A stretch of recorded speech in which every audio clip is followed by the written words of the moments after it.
Today we're going to talk about the most powerful force known to man, women's tears. Someone sent me this video that's gone viral and it has almost 100,000 views and hundreds of comments. And when I first watched this video, honestly, I was disgusted and even disturbed.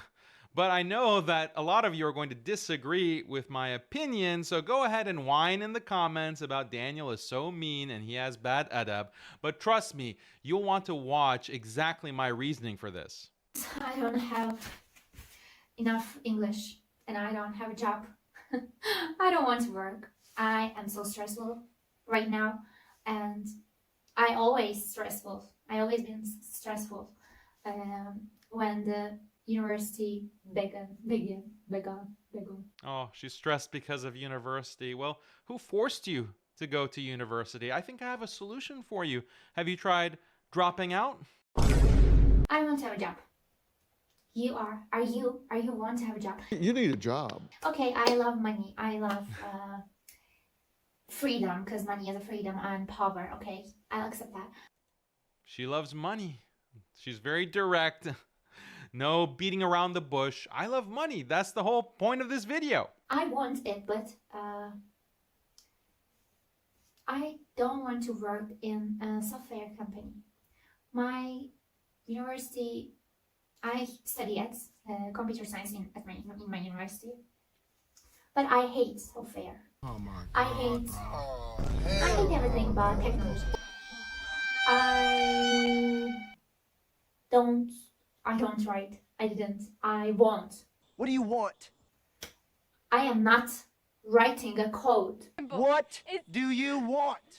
This is interesting because what they've found in a recent study is that when you look at countries with so-called less gender equality, there are more women that are in STEM, in science and technology fields. But in countries where there's more gender equality, like in Western countries, then suddenly the number of women in STEM plummets. There's far fewer women in science and technology fields in the West and Europe than in the Muslim world, for example, or in Africa or different parts of Asia. And the way that they explain this is that, well, women, when they have a choice, they don't really choose science and technology. So what does this tell you? It means that most women aren't like men. There's a huge difference in certain kinds of intellectual interests, or maybe more controversially, we can say intellectual capacity when it comes to science and math. That's why if you give women a choice, they're not necessarily going to be choosing to go learn software coding, or learning how to be an engineer, or learning how to be a physicist or a chemist. So this is something that is lied about constantly in the media, constantly because of what is politically correct, that men and women are exactly the same in all of their mental capabilities and interests. But when you actually look at videos like this, women are very clear with what they are and are not interested in. They're not really as interested as men are in STEM, in science and technology. This woman is having a meltdown because reality is hitting her. I can just imagine it. Her family probably said something like, well, you know, computers are the future. You really need to go to the university and get a degree. Why don't you study computer software, and then you can get a good job in computers, and then you can change the world. You can be an amazing, empowered Muslim woman and show the world how strong you are. And she bought that, and now look at her suffering. I didn't get it, the algorithm. But that's not a point. But that is not the issue. The issue is, I don't want to work. I want to cry. I am getting older, but I don't have a job. I want money.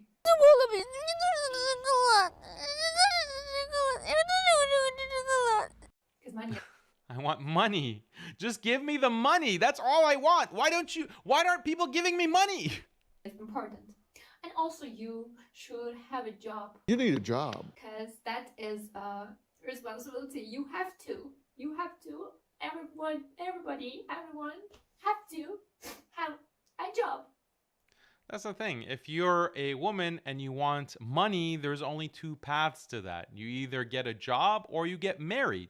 So she doesn't want to get a job. Does she want to get married? You have to marry then. I don't have any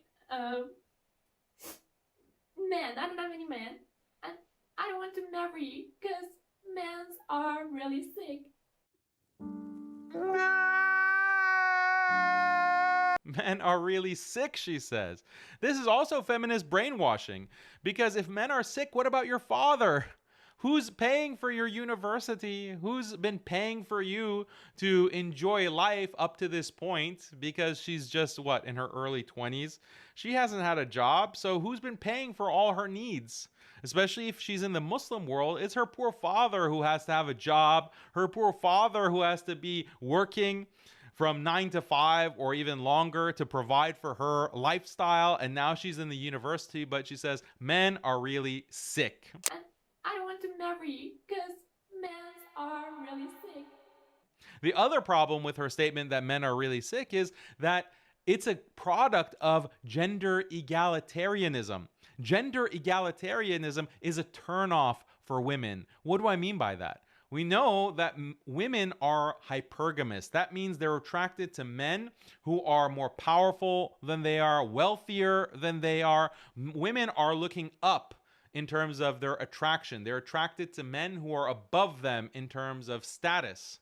But if you are creating this gender egalitarianism where women like this Muslim sister are getting an education at university, they're getting these degrees, they're going into tech jobs, suddenly you've evened out the playing field. Suddenly she is more educated than most of the men within her society. That's her empowerment. She's been empowered, but the side effect of that, the unintended side effect, is that now most men are below her. And she finds them disgusting. She thinks that it's really sick. Like, why should I get married to some bum? I'm an educated woman with a degree in computer science. These men, these riffraff, are not even worth my time. This is what a lot of women and even Muslim women don't understand, that the more empowered you are and the more educated you are, there is going to be fewer and fewer men that are going to appear attractive to you. So you're really shooting yourself in the foot.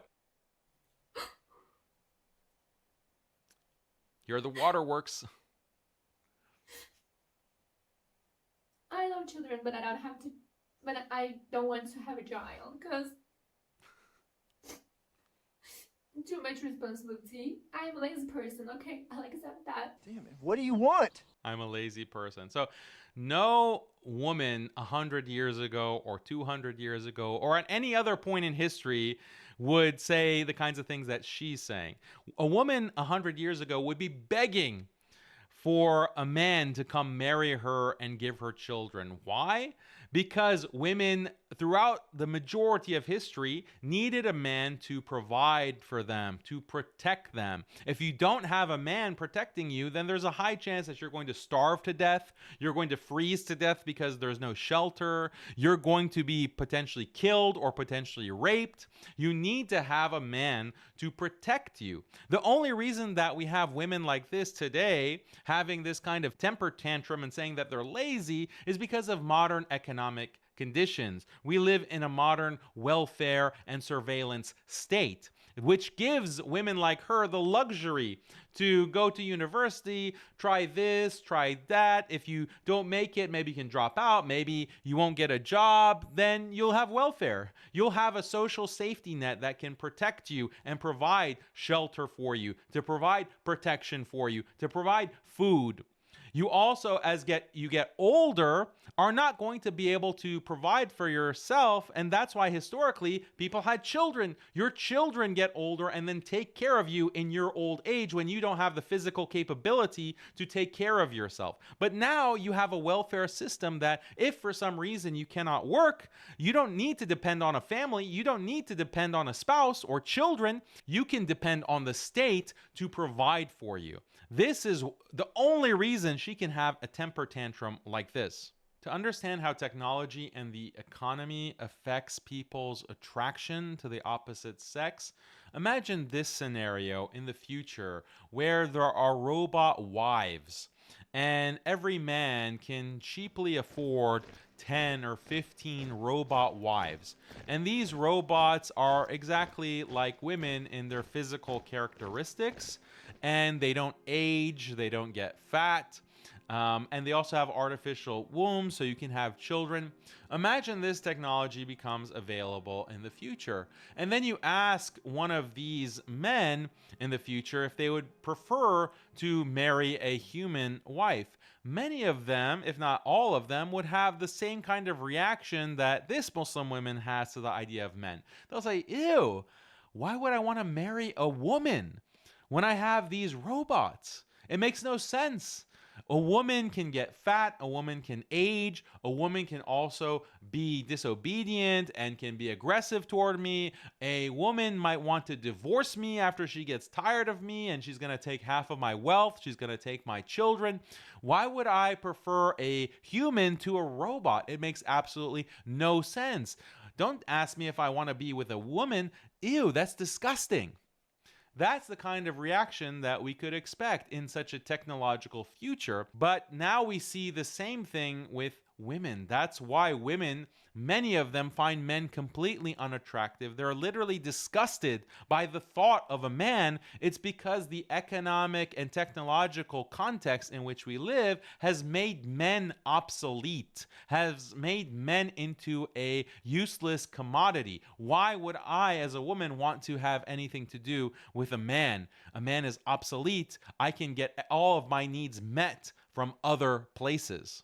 If I need protection, I can rely on a police force. If I want to have children, I can rely on artificial insemination. If I want to have shelter and food and money, I can just rely on the welfare state. If I'm feeling depressed, I can just rely on pharmaceuticals and antidepressants. If I want to be with a man for physical intimacy, there's a long line of men who are willing to have one-night stands, and I can access them through social media and apps like Tinder. So all of a woman's needs are being met through technology, through these kinds of economic and technological factors that provide for women's needs, such that a marriage with a man is completely obsolete. This is the fruit of technological and economic progress. That is not the problem. The problem is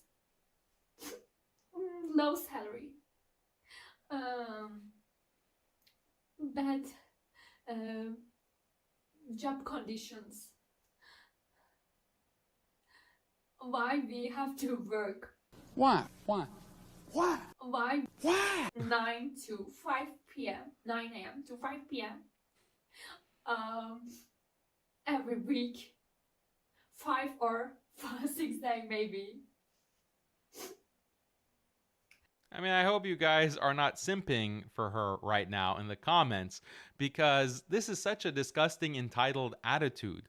She just wants money, but she doesn't want to do anything to earn that money.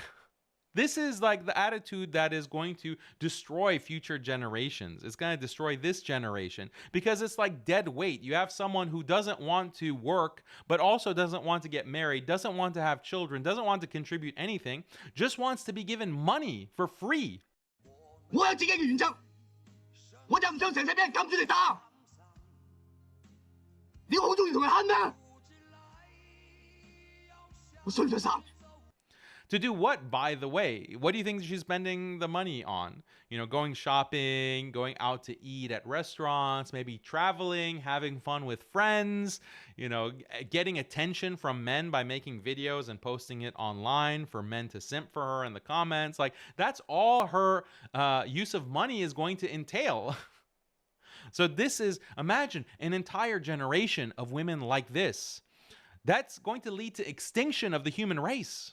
Is there any job that I can do in this cruel world? Am I so dramatic or romanticizing everything? This cruel world where I'm just a pampered girl in university and I'm crying on YouTube like, oh, it's so cruel. Yeah, I'll give you a job. Get married and have kids. And you're naturally suited to that, like all women. My age getting older day by day, like everybody else. Yeah, she's complaining about getting older like everybody else, but I don't think she understands the significance of that.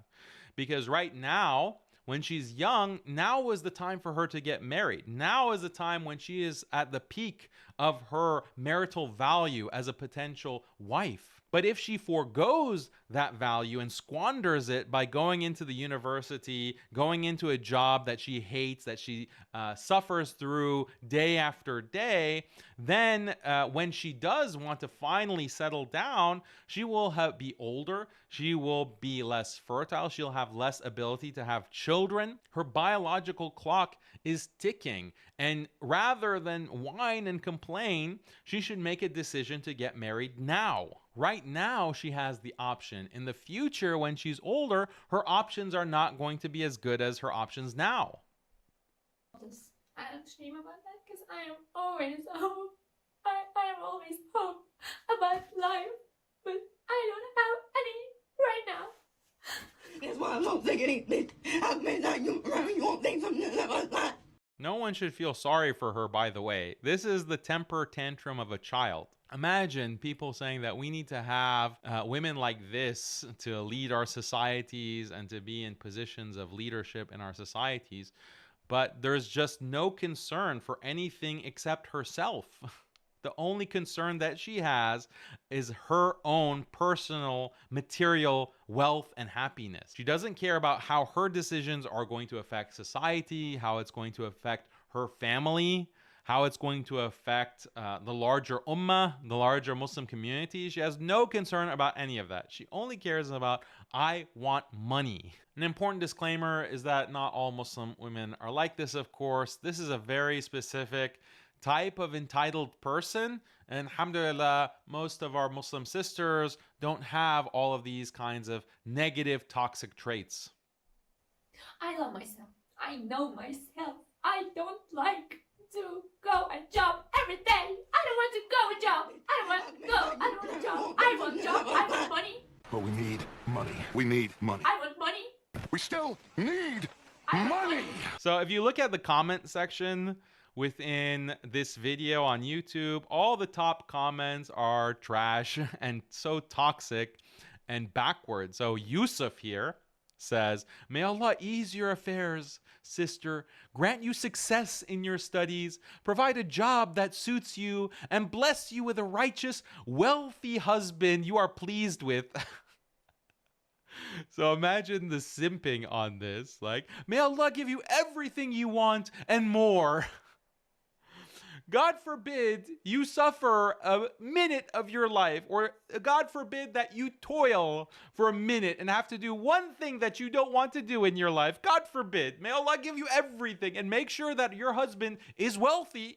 Make sure the husband is wealthy.